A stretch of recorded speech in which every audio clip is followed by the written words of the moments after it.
Welcome from one second to another video. हा जो video या व्हिडिओमध्ये आपण अतिशय महत्त्वाची माहिती बघणार आहोत। म्हणजे शिक्षक भरती प्रक्रिया जी होणार आहे टेट एक्झाम 2025 ज्या विद्यार्थ्यांनी दिलेली आहे त्यांच्यासाठीच हा व्हिडिओ असणार आहे। म्हणजे ऍक्च्युअल मध्ये जे अभियोगधारक ज्यांनी टेट एक्झाम 2025 परीक्षा दिलेली आहे त्यांच्यासाठी हा व्हिडिओ खूप महत्त्वाचा आहे। याच्यामध्ये मी पूर्ण गोष्टी ज्या आहेत त्या मुद्देसूद लिहून घेतलेल्या आहे। ऍक्च्युअली भरती प्रक्रिया होणार का, नंतर पदसंख्या जी आहे त्या संदर्भात जागा येणार आहेत का त्या संदर्भात, आणि सगळ्यात महत्त्वाचं म्हणजे जर आपल्याला पवित्र पोर्टलवर नोंदणी करायची आहे तर नोंदणी करण्यासंदर्भात कोणत्या प्रकारची तयारी आपली असली पाहिजे त्या संदर्भात सुद्धा जाणून घेणार आहोत या व्हिडिओमध्ये। व्हिडिओ जो आहे खूप महत्त्वाचा आहे। आय होप हा जो व्हिडिओ तुम्हाला आवडेल। व्हिडिओ आवडला तर व्हिडिओला लाईक करा। हा जो व्हिडिओ तुम्हाला जर आवडला तर व्हिडिओला जास्तीत जास्त शेअर करा।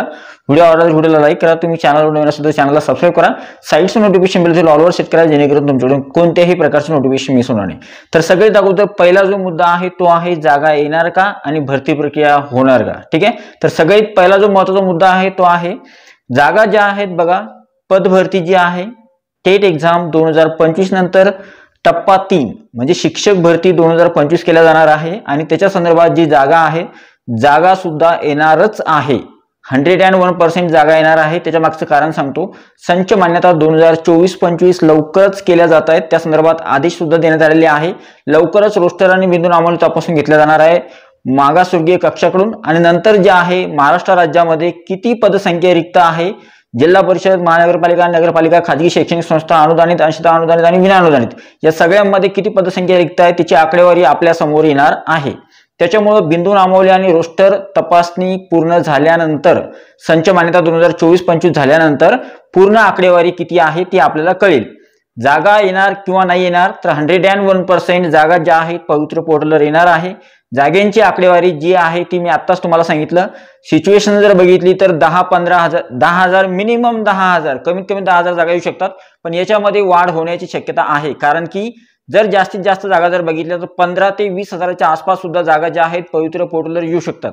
अजून तिच्यामध्ये वाढ होणार का, तर बघा काही गोष्टी ज्या आहेत त्या खूप महत्त्वाच्या ठरणार आहे शिक्षक पद भरतीमध्ये। त्या कोणत्या, दोन महत्त्वाच्या गोष्टी आहेत। पहिली जी महत्त्वाची गोष्ट आहे ती आहे रिटायरमेंटची। काही शिक्षक जे आहेत 2024 मध्ये जे रिटायर झालेले आहेत त्यांची वॅकन्सी। आणि सगळ्यात महत्त्वाचा दुसरा मुद्दा तो आहे कंत्राटी भरतीचा। ज्या ठिकाणी काही शिक्षक अपॉइंट केलेले आहेत पण ते तात्पुरत्या बेसिसवर किंवा कंत्राटी पद्धतीनं त्यांना नियुक्त केलेला आहे, तर त्याच्यामुळे जे आहे यामध्ये वाढ होण्याची सुद्धा शक्यता आहे। म्हणजे पहिला जो मुद्दा आहे तुमचा जागा येणार किंवा नाही येणार, तर जागा द्यायला 100% येणार आहेत टेट एक्झाम 2025 नंतर, म्हणजे ती शिक्षक भरती 2025 मध्ये। दुसरा जो महत्त्वाचा मुद्दा आहे तो आहे भरती प्रक्रिया होणार आहे किंवा नाही होणार आहे। तर ऑब्वियस गोष्ट आहे टेट एक्झाम 2025 जर घेण्यात आली आहे, जर शिक्षक अभियोजन बुद्धिमत्ता चाचणी पार पडलेली आहे तर ती याच्यासाठीच घेतल्या गेलेली आहे की शिक्षक भरती प्रक्रिया करायची आहे। त्याच्यामुळं महाराष्ट्र शासन जे आहे टेट एक्झाम 2025 झाल्यानंतर येणाऱ्या काही दिवसामध्ये लवकरच शिक्षक भरती 2025 सुद्धा राबवणार आहे। आणि त्यासाठी टेट एक्झाम 2025 ज्यांनी दिलेली आहे त्यांच्यासाठी ही सुवर्ण संधी असणार आहे। आता मुद्दा क्रमांक 3, पवित्र पोर्टल संदर्भात जर तुम्हाला रजिस्ट्रेशन करायचंय किंवा पवित्र पोर्टलवर लवकरच नाव नोंदणी किंवा रजिस्ट्रेशन होणार आहे तर त्या संदर्भात आपण कोणकोणत्या प्रकारची तयारी आपली असली पाहिजे त्या संदर्भात काही गोष्टी मी तुम्हाला सांगणार आहे। त्या गोष्टी मी मुद्देसूद लिहून घेतलेले आहे जेणेकरून कोणताही एखादा मुद्दा जो आहे तो मिस होणार नाही किंवा तुम्हाला सांगताना अडचण येणार नाही। सगळ्यात पहिली महत्त्वाची गोष्ट जी आहे ती आहे पवित्र पोर्टल संदर्भात कोणत्या प्रकारची तयारी आपण आतापासूनच करणं खूप आवश्यक आहे। सगळ्यात पहिला मुद्दा, पवित्र पोर्टलवर आपल्याला किंवा ज्या अभियोगधारकांनी टेट एक्झाम 2025 दिलेली आहे त्यांना स्वतःची नाव नोंदणी किंवा रजिस्ट्रेशन प्रक्रिया जी आहे ती पवित्र पोर्टलवर करावी लागणार आहे। म्हणजे जर एखाद्या अभियोगधारकाने पवित्र पोर्टलवर रजिस्ट्रेशन केलं नाही तर त्यावेळेस त्या उमेदवाराची उमेदवारी रद्द होऊ शकते। त्याच्यामुळे शिक्षक भरती प्रक्रियेमध्ये सामील व्हायचं असेल तर तुम्हाला पवित्र पोर्टलवर रजिस्ट्रेशन करणं हे कंपल्सरी असणार आहे। दुसरी महत्त्वाची गोष्ट, जर तुम्हाला पवित्र पोर्टलवर रजिस्ट्रेशन करायचंय तर रजिस्ट्रेशन संदर्भात किंवा नाव नोंदणी कशी करतात, पवित्र पोर्टलवर रजिस्ट्रेशन कसं केलं जातं या संदर्भात आतापासूनच तुम्ही माहिती घेऊन ठेवा जेणेकरून तुम्हाला रजिस्ट्रेशन करताना कोणत्याही प्रकारची अडचण येणार नाही। दुसरा महत्त्वाचा जो मुद्दा आहे तो आहे तुमची जी माहिती आहे ती गोळा करणे। म्हणजे तुमची जी पर्सनल इन्फॉर्मेशन आहे, तुमची कास्ट, तुमचं नंतर बाकीचे जे डॉक्युमेंट्स आहेत, कास्ट, नॉन क्रिमिलियर, डोमिसाईल आणि बाकी इतर जी तुमची एज्युकेशनल क्वालिफिकेशन असेल किंवा प्रोफेशनल क्वालिफिकेशन असेल, ज्या काही गोष्टी असतील, तर एज्युकेशनल क्वालिफिकेशन 10वी 12वी, graduation, post graduation, D.Ed, B.Ed आणि सोबत तुमची TET परीक्षा जी आहे कोणती TET पेपर 1 किंवा TET पेपर 2 या संदर्भाची जी माहिती आहे ती सगळी माहिती तुम्हाला गोळा करायची आहे किंवा ती सगळी माहिती तुम्हाला माहीत करून घ्यायची किंवा तुम्हाला माहीत असणं खूप आवश्यक आहे। जर एखाद्या गोष्टी संदर्भात तुम्हाला माहिती नाहीये किंवा कोणत्या गोष्टी आपल्याला पवित्र पोर्टलवर नमूद करायच्या आहेत आणि त्याचा फायदा आपल्याला भरती प्रक्रियेमध्ये होणार किंवा नाही होणार या संदर्भात आतापासूनच माहिती गोळा करून ठेवा। तिसरी महत्त्वाची गोष्ट आहे ती आहे डॉक्युमेंट्स किंवा कागदपत्रे तयार ठेवणे। सगळ्यात महत्त्वाची गोष्ट ही आहे, कारण की तुम्हाला पवित्र पोर्टलला रजिस्ट्रेशन करायचं असेल तर त्यावेळेस तुम्हाला स्वतःचे जे तुम्ही जी माहिती पवित्र पोर्टल साईटवर भरता त्या संदर्भात तुम्हाला डॉक्युमेंट्स स्कॅन करावे लागतात आणि ते अपलोड करावे सुद्धा लागतात। त्याच्यामुळं ओरिजिनल डॉक्युमेंट्स जे आहे तुमचे ते तुम्हाला सद्यस्थितीमध्ये नसतील तर तुम्ही सद्यस्थितीमध्ये ते काढून घ्या, तयार ठेवा। त्याच्यामुळेच मी म्हटलं की डॉक्युमेंट्स गोळा करून ठेवणे किंवा डॉक्युमेंट्स तयार ठेवणं पवित्र पोर्टल नाव नोंदणी करण्या अगोदर ही गोष्ट तुम्हाला करायची आहे। तुम्हाला पवित्र पोर्टलवर ज्यावेळेस तुम्ही माहिती भरता तर प्रत्येक माहिती भरल्यानंतर तुमची कास्ट कोणती आहे, तुमचे डोमिसाईल आहे किंवा नाही, तुम्ही महाराष्ट्राचे रहिवासी आहात किंवा नाही या संदर्भात डोमिसाईल, नॉन क्रिमिलियर, कास्ट, नंतर बाकीच्या गोष्टी तुमचे ईमेल ID किंवा तुमचा फोन नंबर या सगळ्या गोष्टी तुम्हाला तिथे फिल कराव्या लागतात। यासोबत तुमचं एज्युकेशनल क्वालिफिकेशन 10वी पासून तर तुमचं पोस्ट ग्रॅज्युएशन पर्यंत, नंतर तुमचं प्रोफेशनल क्वालिफिकेशन D.Ed पासून ते B.Ed किंवा M.Ed जे असेल ते, आणि नंतर TET परीक्षा महाराष्ट्र गव्हर्नमेंटची TET पेपर 1 पेपर 2 किंवा सेंट्रल गव्हर्नमेंटची CTET पेपर 1 पेपर 2 या संदर्भाची जी माहिती आहे किंवा या संदर्भाचे जे डॉक्युमेंट्स आहे सर्व डॉक्युमेंट्स तुमचे रेडी असले पाहिजे। आणि काही विद्यार्थ्यांचा प्रश्न असतो की फक्त डॉक्युमेंट्स म्हणजे फक्त मार्कशीट का? तर डॉक्युमेंट्समध्ये फक्त मार्कशीट येत नाही, 2 प्रकारचे डॉक्युमेंट्स आहे। 10वीची मार्कशीट सर्टिफिकेट, 12वीची मार्कशीट सर्टिफिकेट, ग्रॅज्युएशनचं मार्कशीट सर्टिफिकेट आणि पोस्ट ग्रॅज्युएशनचं सुद्धा मार्कशीट आणि सर्टिफिकेट लागते। ठीक आहे। नंतर पुढची गोष्ट आहे मुद्दा क्रमांक 4, पुढची गोष्ट आहे ती आहे काही विद्यार्थ्यांना अडचण आहे की स्वतःची जी क्वालिफिकेशन आहे त्यानुसार आपण शिक्षक पद भरतीमध्ये वर्ग 6वी ते 8वी साठी, वर्ग 1 ते 5 साठी किंवा वर्ग 9 ते 10 साठी किंवा वर्ग 11-12 साठी आपण पात्र आहोत का आपल्या क्वालिफिकेशननुसार। तर त्या संदर्भाची जी माहिती आहे तुम्हाला जर ती माहिती घ्यायची असेल, तुमचं क्वालिफिकेशन व्यवस्थित आहे किंवा नाही, त्यानुसार तुम्हाला पदसंख्या किंवा पसंतीक्रम जाहिराती दिसणार किंवा नाही दिसणार, तर त्या संदर्भात शासनाचा एक निर्णय आहे। तो तुम्हाला शासनाचा जो निर्णय आहे शिक्षक पात्रते संदर्भात तो शासन निर्णय एकदा वाचून घ्या। त्यानुसार तुम्ही वर्ग 1 पासून तर वर्ग 12वी पर्यंत पात्र आहात किंवा नाही आहात ते तुम्हाला कळून जाईल। ठीक आहे। शासन निर्णय जो पात्रते संदर्भातचा आहे तो एकदा वाचून घ्या जेणेकरून तुमची अडचण दूर होईल। मुद्दा क्रमांक 5 तो आहे TET परीक्षे संदर्भात। आता काही विद्यार्थी TET परीक्षा पास आहे, काही विद्यार्थी TET परीक्षा पास नाहीये।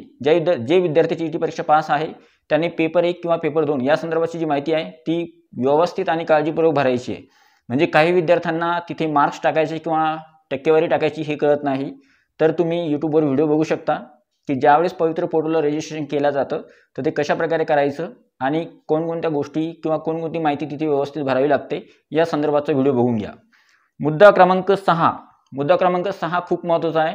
जर तुम्हाला शिक्षक व्हायचं असेल आणि शिक्षक म्हणून तुमची नियुक्ती किंवा शिक्षक म्हणून तुम्हाला सुवर्ण संधी जी आहे ती मिळवायची असेल तर त्यावेळेस तुम्हाला पसंतीक्रम कसे देतात, म्हणजे पवित्र पोर्टलला रजिस्ट्रेशन होणार, नंतर जाहिराती येणार आणि जाहिराती आल्या तुम्हाला पसंतीक्रम द्यावे लागणार।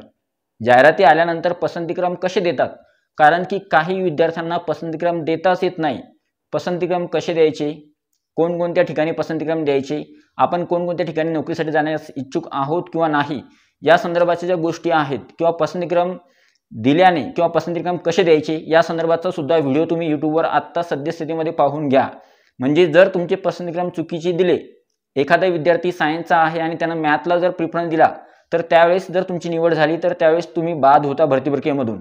त्याच्यामुळे चुकीचे पसंतीक्रम सुद्धा देता कामा नये। त्याच्यामुळे पसंतीक्रम कसे देतात, पसंतीक्रम म्हणजे जाहिराती कशा बघतात, जाहिराती बघितल्यानंतर पसंतीक्रम कसे द्यायचे आणि पसंतीक्रम देताना कोणकोणत्या प्रकारची काळजी घ्यावी या ज्या गोष्टी आहेत या सुद्धा तुम्ही सद्यस्थितीमध्ये तपासून बघणं खूप आवश्यक आहे। पुढचा मुद्दा जो आहे तो आहे मुद्दा क्रमांक 7 सेल्फ सर्टिफाय कॉपी। ज्यावेळेस तुम्ही पवित्र पोर्टलला रजिस्ट्रेशन करता, रजिस्ट्रेशन केल्यानंतर तुमचं जे डॉक्युमेंट्स असतं म्हणजे पूर्ण माहिती तुम्ही फिल करता, माहिती फिल केल्यानंतर सगळ्यात शेवटचं जे बटन असतं ते असतं सेल्फ सर्टिफायचं किंवा सगळ्यात शेवटचं जे ऑप्शन असतं ते असतं तुमची माहिती जी आहे ती सेल्फ सर्टिफाय करणे। जोपर्यंत तुम्ही तुमची माहिती सेल्फ सर्टिफाय करणार नाही तर तुमचं रजिस्ट्रेशन पूर्ण किंवा व्यवस्थित झालं असं मानता येत नाही।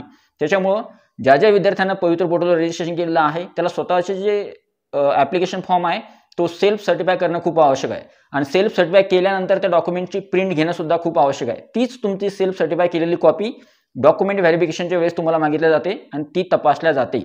मुद्दा क्रमांक 8 जो आहे तो आहे डॉक्युमेंट व्हेरिफिकेशन.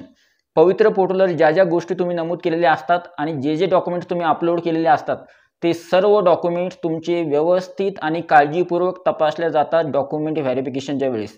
त्याच्यामुळे पवित्र पोर्टलवर रजिस्ट्रेशन करताना कोणत्याही चुकीची किंवा कोणत्याही प्रकारची चुकीची माहिती भरू नका किंवा कोणत्याही प्रकारची चुकीची गोष्ट जी आहे ती करू नका, जेणेकरून तुम्हाला डॉक्युमेंट व्हेरिफिकेशनमध्ये बाहेर पडावं लागू शकतं किंवा बाद होऊ शकेल. अशी कोणतीही प्रकारची गोष्ट करू नका. मुद्दा क्रमांक 9, एखादं डॉक्युमेंट नसेल तर चालते का? तर नाही. जर समजा तुमच्याजवळ एखादं कोणत्याही प्रकारचं डॉक्युमेंट नसेल तर त्यावेळेस ते तुम्हाला डॉक्युमेंट्स आणावंच लागेल. जे ऑप्शन आहे म्हणजे उदाहरणार्थ जर समजा तुमच्याजवळ 10वीची मार्कशीट आहे आणि 10वीचं बोर्ड सर्टिफिकेट नाही तर चालणार नाहीये. तुम्हाला ते बोर्ड सर्टिफिकेट ज्या युनिव्हर्सिटीमधून काढायचं आहे आणि ते बोर्ड सर्टिफिकेट तुम्हाला तिथे लागणार आहे. म्हणजे एखादं डॉक्युमेंट नसेल तर त्यावेळेस तिथे भागणार नाही. कारण की तुम्ही बघितलं नसेल तर तुम्ही एक गोष्ट लक्षात ठेवा, ज्यावेळेस पवित्र पोर्टलवर तुम्ही रजिस्ट्रेशन करता तर त्यावेळेस तिथं रेड मार्क असतो. रेड मार्क म्हणजे कंपल्सरी तुम्हाला तिथे डॉक्युमेंटचा नंबर, डॉक्युमेंटचा सिरियल नंबर, नंतर त्याचा बाकीच्या ज्या गोष्टी आहे रजिस्ट्रेशन नंबर, सिरियल नंबर आणि ते डॉक्युमेंट्स अपलोड करावंच लागतं. त्यानंतरच तुमचा पुढचा टॅब जो आहे ओपन होतो किंवा पुढची प्रोसेस होते. पुढची जी गोष्ट आहे ती आहे मुद्दा क्रमांक 10. पवित्र पोर्टलनुसार जर समजा तुमची निवडीसाठी किंवा तुम्हाला मुलाखतीसाठी बोलवलं किंवा मुलाखतीसाठी जावं लागलं तर त्यावेळेस पैसे द्यावे लागतात का? तर पैसे अजिबात द्यायची गरज नाही. पवित्र पोर्टलनुसार जर तुम्ही एखाद्या खाजगी संस्थेमध्ये मुलाखतीसाठी जाता तर त्यावेळेस जर तुम्हाला पैशाची मागणी केली तरी अजिबात चुकूनही पैसे देऊ नका. पवित्र पोर्टल मार्फत तुम्ही निवडून किंवा पवित्र पोर्टल मार्फत सिलेक्ट झाल्यानंतरच तुम्ही त्या संस्थेवर जाताय मुलाखतीसाठी आणि मुलाखती दरम्यान जर तुम्हाला पैशांची मागणी केली गेली तर त्यावेळेस तुम्ही चुकूनही पैसे देऊ नका. आणि सगळ्यात शेवटचा मुद्दा क्रमांक 11, जर तुमच्या नावाची शिफारस करण्यात आली किंवा जर समजा तुमची निवड झाली आणि तुमच्या नावाची शिफारस करण्यात आली तर त्यावेळेस तुम्हाला स्वतः जॉईन होणं खूप आवश्यक आहे. ज्या आस्थापनेमध्ये तुमची निवड झाली किंवा जिथे तुमची जॉईनिंग झालेली आहे त्या ठिकाणी तुम्हाला स्वतः जॉईन होणं खूप आवश्यक आहे. जर तुम्ही तिथं जाऊन जॉईन झाले नाही तर त्यावेळेस तुमची उमेदवारी रद्द होते. तर आय होप ही सर्व इन्फॉर्मेशन किंवा हा जो पूर्ण व्हिडिओ आहे या संदर्भातच होता की भरती प्रक्रिया होणार आहे का? तर होणार. पवित्र पोर्टलला जागा येणार किंवा नाही येणार? तर जागा 100% येणार. आणि सगळ्यात महत्त्वाचं म्हणजे पवित्र पोर्टलला रजिस्ट्रेशन करताना किंवा पवित्र पोर्टल संदर्भात आतापासूनच आपण कोणत्या प्रकारची तयारीमध्ये असलं पाहिजे या संदर्भात हा व्हिडिओ होता. आय होप हा जो व्हिडिओ तुम्हाला आवडला असेल. व्हिडिओ आवडला तर व्हिडिओला लाईक करा. तुम्ही चॅनलवर नवीन असाल तर चॅनलला सबस्क्राईब करा आणि हा जो व्हिडिओ हा जास्तीत जास्त शेअर करायला विसरू नका. ठीक आहे. तर भेटूया पुढच्या व्हिडिओमध्ये. तोपर्यंत व्हिडिओ बघितल्याबद्दल thank you so much. Take care. Bye bye. आणि टेलिग्राम चॅनलची लिंक जी आहे आणि नवीन ब्लॉगिंग चॅनल लिंक जी आहे दोघांची लिंक डिस्क्रिप्शनमध्ये, त्याला सुद्धा तुम्ही जॉईन होऊ शकता. तुमचे काही प्रश्न असतील तर तुम्ही कमेंट बॉक्समध्ये विचारू शकता. Thank you so much.